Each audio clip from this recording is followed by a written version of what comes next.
and welcome to Party Trick Astrology. I'm Nina.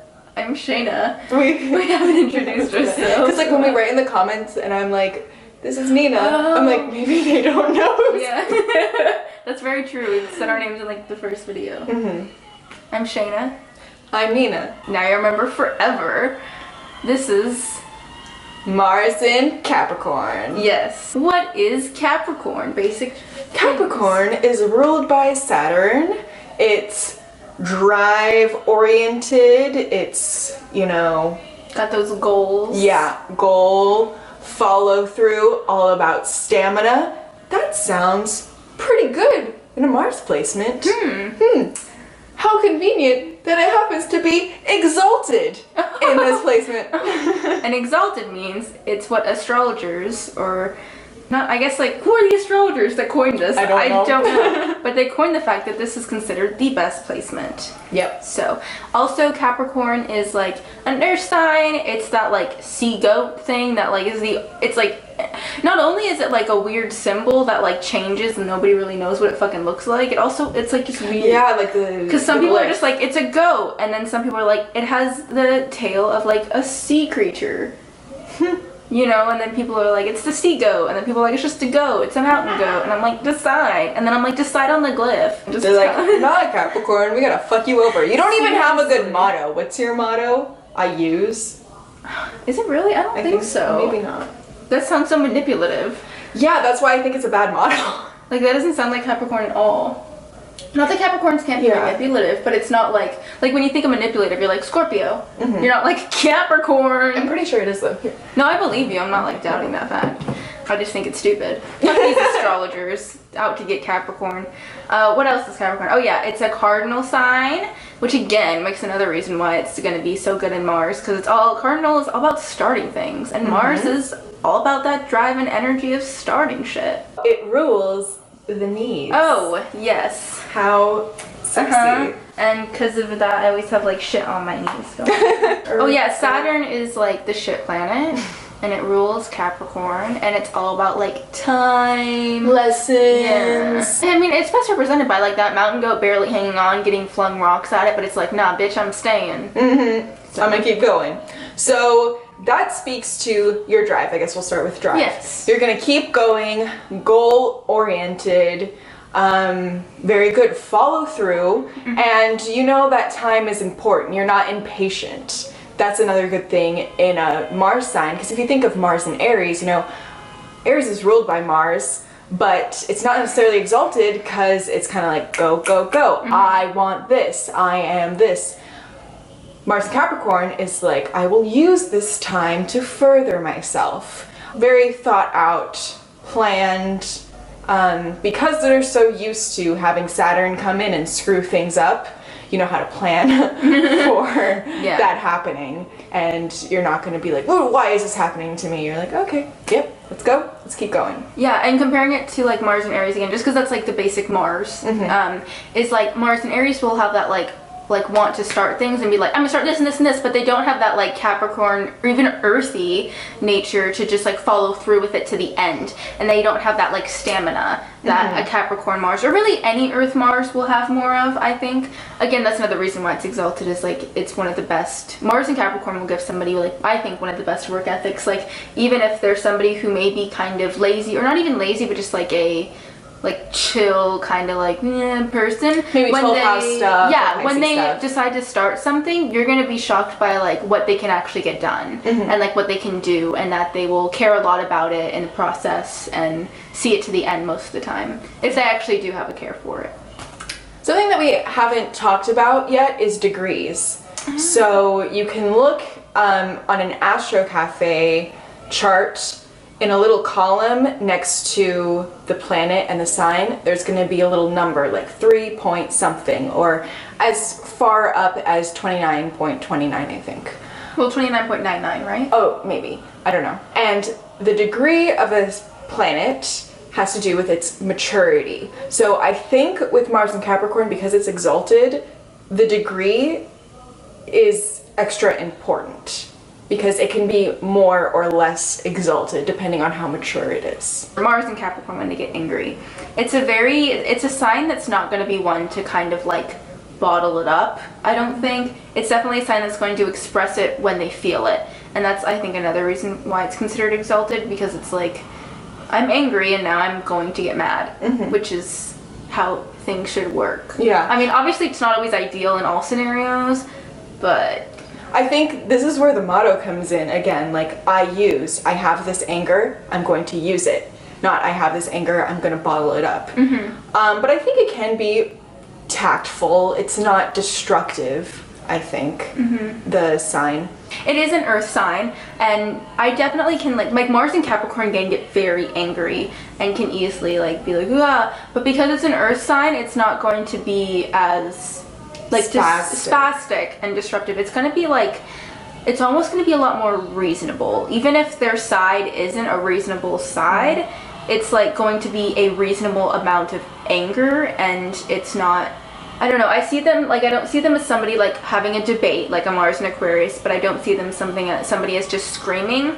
I see them as like, they're grounded. yeah, you know? They're grounded, so even when they're angry, they're not going to get out of control. Yeah. Yeah, that's another thing. Control. Oh, it's huge. And Saturn also, some words for Saturn are restriction, responsibility. So when you feel that anger, maybe it will be a little restricted, but you're going to be very responsible on how you dish it out. Having it be a cardinal sign. It's the first cardinal sign that we've talked about so far in this series. So we talked about mutable being very wishy-washy and fixed, as in like you're not going to be able to change their opinion. Cardinal is also a good place to have Mars because it's neither. It's not going to not let you have your, you know, say or your input, or not let your input affect them, but it's not going to be like wishy-washy, I feel this and then suddenly I feel this. Another thing with mutable signs that I don't think we touched on was like, if you present to them another fact, they can easily feel like, oh yeah, but and it's not like a fixed sign where it's like, oh yeah, but I'm right. Cardinal is much more balanced, I feel like, when you get into an argument with them. so you got your erogenous zone of the knees. Yes. Oh yeah.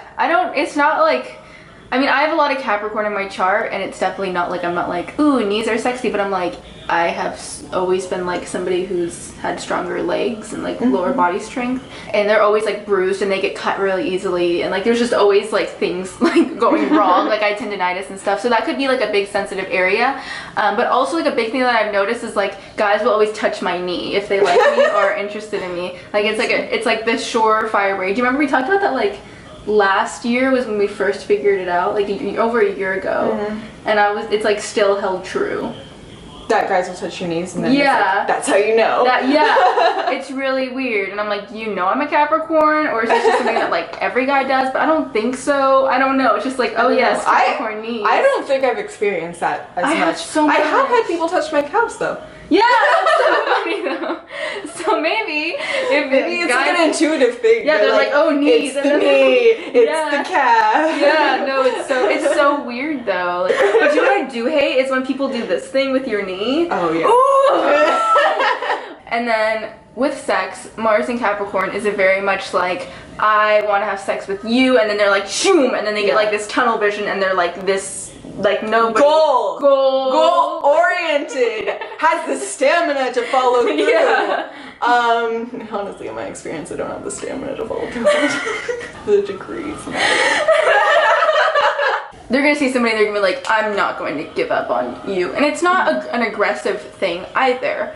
It's not like, oh, I want to go, I have her. Like, it's not always like that kind of thing. It's just kind of like, because there's a patience and a control to Capricorn. And they're not unrealistic in their goals. Yeah. So I don't think that a Mars and Capricorn is the type of person to go after someone that they know they could never have. Yeah, I don't see that. If they like have a crush on someone that they know that they can never have, they won't go after them. And if they do, it'll be a lot more restrictive or controlled. Like, it might be like maybe a friend thing, I feel like, you know, or something like that. I definitely do see them like restricting, like almost just like not getting crushes if it's not realistic. Another thing is, going back to that goal-oriented thing, maybe they have like a bucket list of sexual places. Like, I want to have sex in a mountain. I want to have sex on a rooftop. I want to have sex in a public bathroom or something. I don't know what the fuck is on your bucket list, but you probably have one. Or like, you see a challenge and you're like, challenge accepted. Like, there's a room at a party that's unlocked. Challenge accepted. Yeah, and then they're like, shoom, tunnel vision. Yeah. Okay. Capricorn wants to be the best at what they do, in like whatever placement it is, like, and where the house and blah blah blah blah. So when it's in Mars, they want to be the best at having sex with somebody, or like the best at like just sex. I don't know. And so once they like find something that like either works for them or they think works for the other person or has worked in the past for somebody else, they're gonna like stick with it because they're gonna be like, yes, this is a successful thing. It's not like a mutable sign where they're all about change. It's not that they're resistant to it, but they're just gonna kind of almost like find something that works and be like, this is what's good, let's stick with it. Like, why do you need to change something if it, what's the phrase, like, if it's not broke, don't fix it. Yes, that's how Capricorn Mars feels. But if it is broke, then they will want to fix it because they want to be the best. And similar to Venus and Capricorn, there's a common thing that Venus and Capricorn is not going to stay with their first love because they need to learn through their relationships. I think that's the same with Mars and Capricorn. You're not going to have sex with just one person for your whole life because you learn from yourself in the bedroom and you're like, if it's not broke, don't fix it. But then I fix it here, and then when I have my next partner, I'm gonna like get it from the get-go and then learn something from that partner and keep going, keep building until I'm the best at sex. Yeah. Capricorn is definitely one of the more dominant placements in Mars, so they can, or you can, I don't know, what is the situation, be a more like dominating person. And it's not, and it's a very like earthy sensuality. It's not like, again, like, it's not like a ooh spiritual watery thing. It's not like a rah. It's more just like this like earthy grounded sensuality, but also like this sensual dominance grounded thing. And it's not thinky. No. It's not that thinky, I don't think. It's not like an in the head thinky. I feel like they're more of a planner. Yeah, you know? But they're like able to be fully present in the moment. Oh, yes, because it's so grounded. Yeah, definitely. Oh yeah, and then there's that whole thing where it's like, because Capricorns are so in control in the rest of their life that it's always like Capricorns are kinky because they let it out in the bedroom. So like that's can be a thing. I think that's just like relates to so many other things in somebody's chart though. But there is definitely more of like, I think, of a release, or it can just be in like whatever you do take pleasure from.